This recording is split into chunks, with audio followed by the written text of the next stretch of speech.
Yes, that might be the one way. Malfurion had obviously wanted Krasus to just outright reject his Emerald Dream idea, so his expression dropped the moment he realised the mage was actually considering it. But will it help, though? I mean, I'm not even sure they'll be able to hear or see me. And even if they do, they'll probably not listen, right? There is one who will be able to do all of those things, Malfurion. You will need to seek her out specifically. Her name is Ysera. Malfurion nodded, reluctantly. Ysera. Cenarius had mentioned that name a handful of times. One of the 5 great aspects. Ruler of the Emerald Dream. If you can convince her to bring you to the attention of Alexstrasza, the Red Dragon, then perhaps she, in turn, can question Corielstras, who can vouch for us both. Alexstrasza will listen to him. Krasus's inflection change every single time he mentioned Alexstrasza's name clearly implied that the two were more than just friends. Something Malfurion had noticed, and therefore felt slightly more confident about this plan than he had 10 seconds ago. I'll do what I can. Should Ysera show reluctance, it would be good to mention Cenarius to her. More than once, if necessary. No bloody idea why that would make a difference, but okay. Malfurion trusted his companion's wisdom. The young night elf nodded, sitting down right where he was, and once satisfied with the position of his cheeks upon the rocky damp shore, he then shut his eyes and cleared his mind, welcoming and encouraging the first signs of slumber as he felt them. Spirit separating from body, a hint of green immediately shading all around. The whole process was so simple and quick that Malfurion couldn't help but feel a small amount of shame at his recent hesitation. Surely, as long as he remained focused on his goal, it would be safe to traverse the Emerald Dream, with no complications, danger, or issues whatsoever. In his spirit form, Malfurion then reached out to the magical barrier, expecting some resistance, but there was none. In the Emerald Dream, that spell simply did not exist. Obviously, the caster had only expected earthly intruders, so the young druid was able to just float right in, immediately heading toward the mountainous peaks in the distance, flying over the serene and undisturbed land whilst admiring the celestial creator's handiwork below.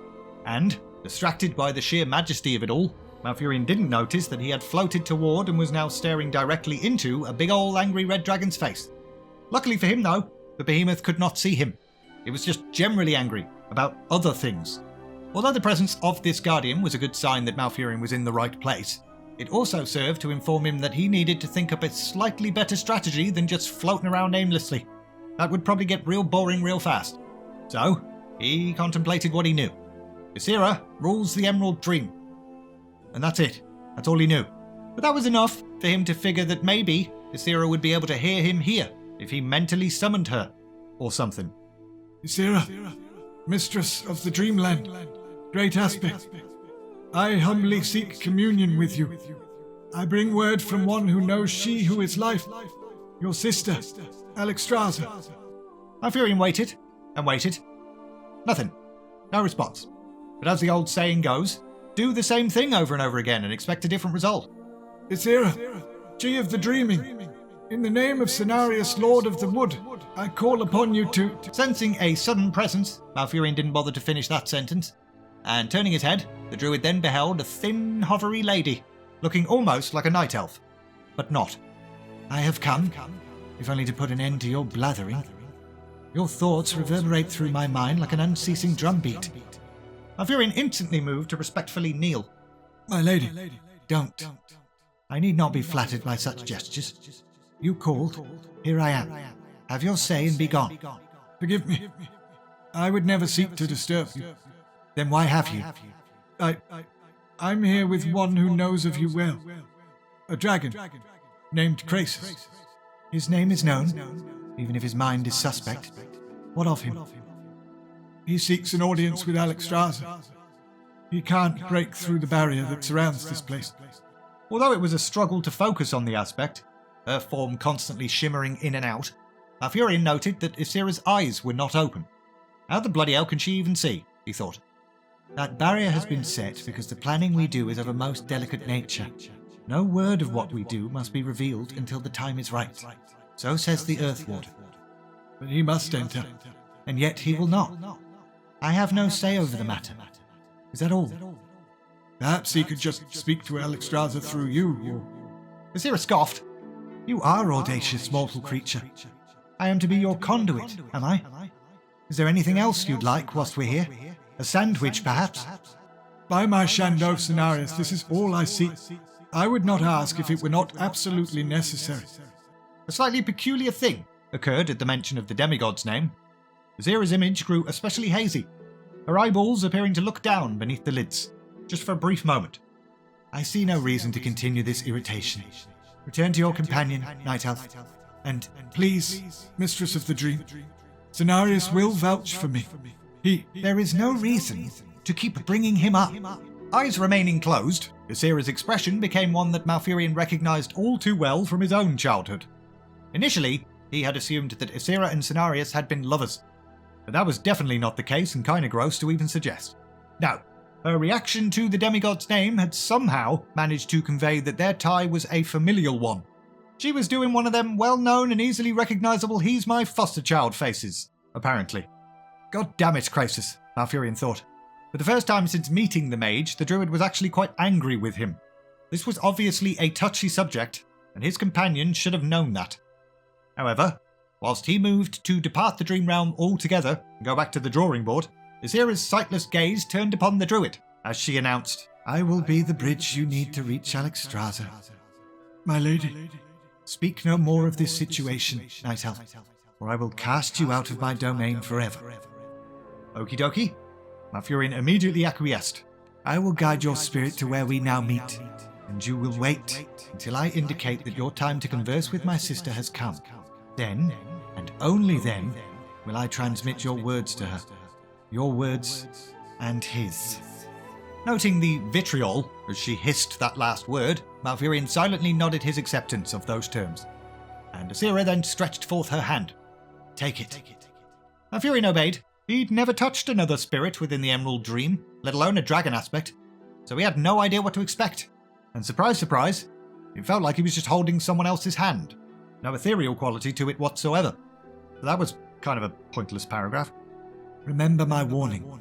Before he could respond, the two then entered back into the mortal plane.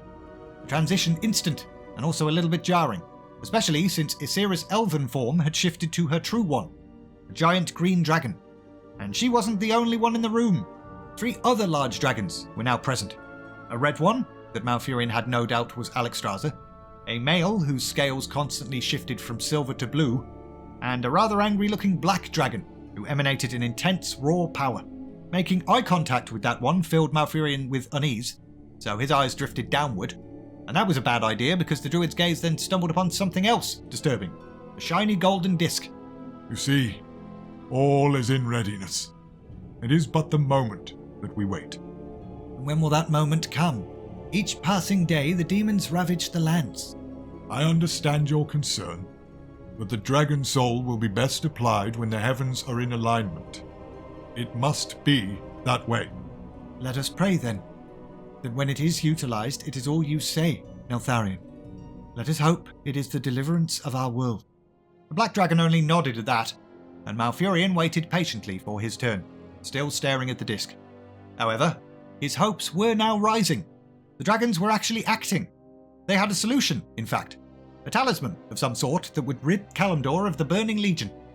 Unfortunately, the young druid's curiosity of said talisman then got the better of him. Weakening his link with Ysera, so that she would not sense what he was doing, the Night Elf then probed the disc with his mind. Unsurprisingly, this dragon soul was surrounded by a protective spell, one which the elf studied and discovered a slight strangeness to. The spell itself appeared to be made up of the different aspects auras. Ysera's, Alexstrasza's, the weird, jolly blue guy's. However, the black dragon's energy, though also present, was not acting in the same manner. It was wrapped around the other auras, as if designed to keep something concealed from the rest of the dragons. Using Cenarius' teachings, Malfurion then infiltrated the spell, a feat that was far easier than anyone would have expected it to be, possibly due to the fact that the disc's creator had never thought a mere mortal would ever pose a threat, and what Malfurion discovered made him instantly reel, pulling out, stunned. The dragon soul, that which is to be used to save Kalimdor, holds within it an evil as great as the Burning Legion itself. Meanwhile, in Zinashari, Captain Varo'then sliced open the throat of the final prisoner, of this latest batch, sighing to himself because, in all honesty, those interrogations just now had been an absolute waste of everyone's time. Demons seemed to not be able to grasp the concept of keeping people alive for questioning. Even after finally managing to convince Archimonde of the necessity, the captain still found himself being sent mostly broken body parts, rather than actual living creatures. I should be out in the field, Varo'then thought, though the idea of leaving the palace was a lot less enticing lately. Several highborn had vanished, and the captain couldn't help but suspect that thing that had been Lord Xavius was probably responsible for that mystery. Dispose of this rubbish, Varo'then ordered, as he wiped his dagger clean, gazing around the interrogation chamber whilst 2 guards dragged the corpse out. Centuries of blood stained these floors. Thankfully, the Queen never visited these lower depths of her residence. This was nasty work, best kept away from someone so pure. Suddenly, without so much as a second thought, the captain pulled his sword from its sheath and thrust it toward the shadows to his left, the blade halting less than an inch from the neck of an unseen smirking figure. A sharp sword, a sharp wit, Captain Varo'then. A quick study of the horned shadow informed the captain that this creature was not Lord Xavius, but rather one of similar shape, its face familiar. We'd wondered where you'd gone, Master Perethar. I've been relearning. As the beast stepped out from the shadows, Varo'then eyed Perethan's transformation. Satyrs. Ugh. And have the others been relearning also? A select few. But that solves that mystery then. The missing highborn was still here, just merely changed into these grotesque freaks. Where is Xavius? Wherever he must be, good captain, performing that which will bring our glorious god's desire to fruition. So he's no longer in the palace, then? A sharp sword, a sharp wit indeed, captain. The captain felt very tempted to draw his sharp sword again and impale this mocking, insufferable twat. But he restrained himself. So what, then, are you doing down here? Amusement, you might say. I've no time for your antics and silly wordplay, nor, for that matter, those of the one who leads you. You served him once. You shall serve him again. I serve the great Sargeras and my queen and no other, stated the old captain, pushing past the satyr and moving to leave. And if he thinks... Glancing back, Varo'then realised he was spewing his retort at a now empty room. Bugger had disappeared. So, with a snarl, he barged out of the chamber. Another meanwhile, still reeling from the utter evil he sensed inside the dragon soul, Malfurion's mind raced. How could such a thing created to be the world's saviour radiate such malevolence? What the bloody hell was Neltharion up to? However, an idea then popped into the druid's head. If he were to dismantle the protective spell around the disc, perhaps the other aspects would then sense what he had, and all would be right in the world. So, reaching out with his senses yet again, he located the spell's nexus. And nope, this was a terrible idea. A jolt like 1,000 bolts of lightning instantly ravaged Malfurion's ethereal form. Yet, his subsequent scream of agony was completely silent.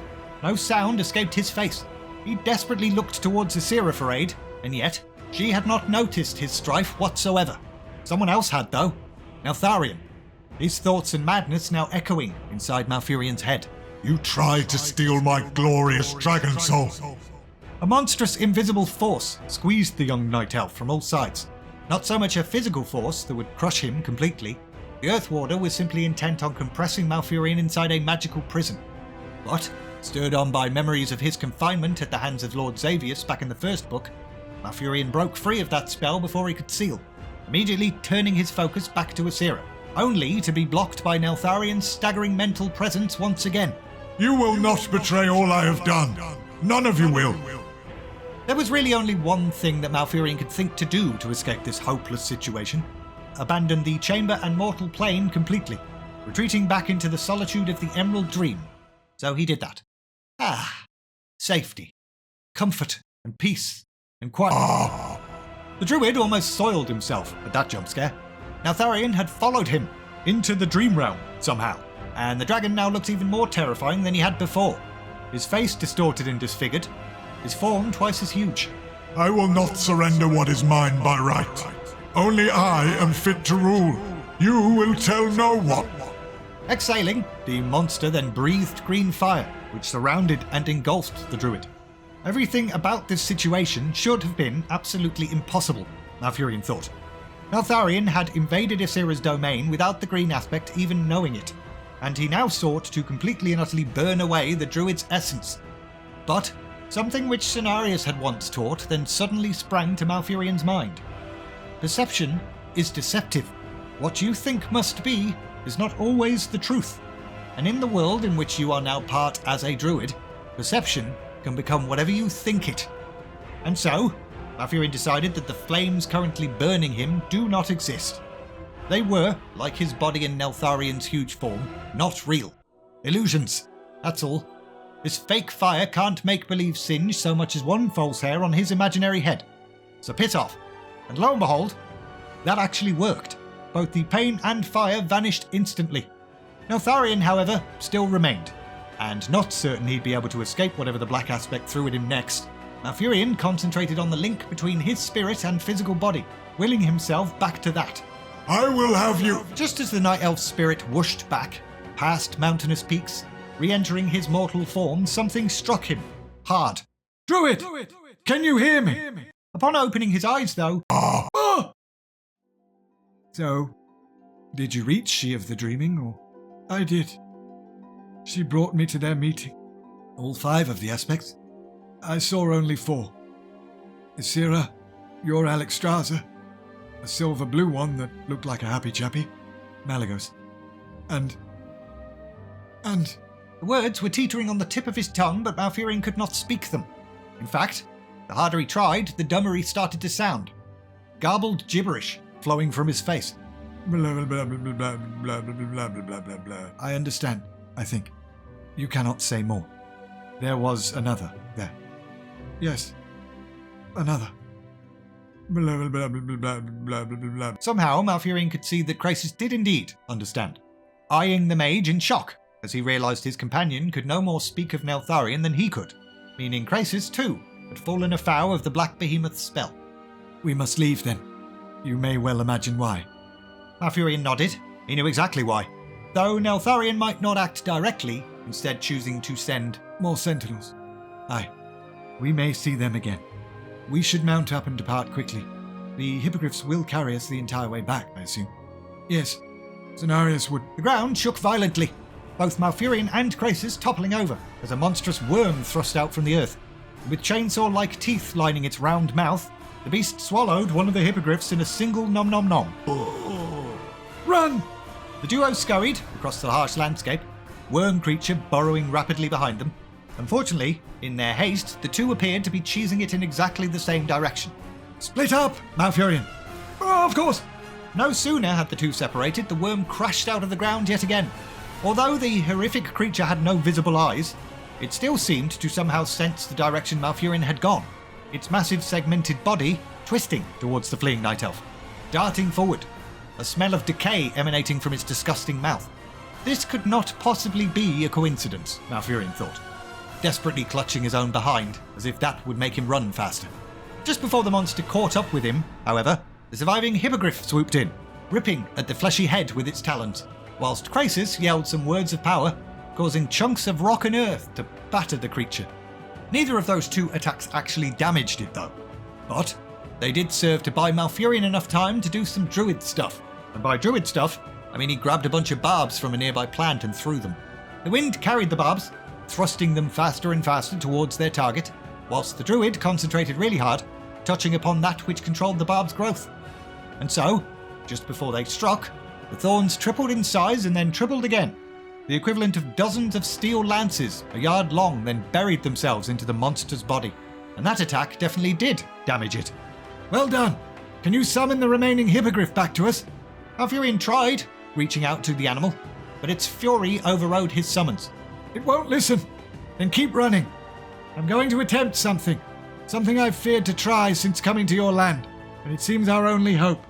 What? Krasus didn't respond, instead choosing to start casting whatever the hell he was planning, drawing an arc with his right arm whilst uttering words in a language Malfurion had never heard before. And as the mage's hand cut the air, reality itself appeared to rip open. It was a portal. Through the gate, Malfurion! Through the... Yet another tremor caused Krasus to tumble backward, but ain't nobody leaving no man behind. So Malfurion scooped the mage up, throwing himself and Krasus towards the gateway.